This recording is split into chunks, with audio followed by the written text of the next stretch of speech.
সি বা তুমি, মই বা আমি মানুহ, কিন্তু আমাৰ নাই মনুষ্যত্ব। কিন্তু দানৱ বা দস্যুৰ দানৱত্ব আছে। আজিৰ মানুহৰ আচৰণে দানৱকো পিছ পেলাইছে।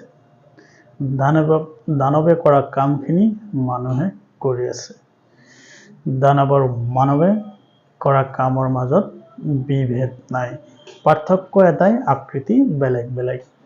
যদি মানৱক টকাৰ প্ৰলোভন দিয়া হয়, তেন্তে মানৱে বা মানৱ জাতিৰ মুষ্টিমেয় লোকে নিজৰ জন্ম দিয়া পিতৃ মাতৃ, সহোদৰ ভাই ককাই ও নিজৰ আত্মীয় স্বজনক শিৰচ্ছেদ কৰিবলৈ কুণ্ঠাবোধ নকৰিব। এয়াই মানৱ জাতিৰ মনুষ্যত্ব সমাজে বিৰাজমান। বন্ধুসকল, আপোনালোকৰ সমাজত কেনেকুৱা জনাবচোন। যদি ভিডিঅ'টো ভাল লাগিছে, লাইক, কমেণ্ট আৰু শ্বেয়াৰ কৰি দিব। ধন্যবাদ।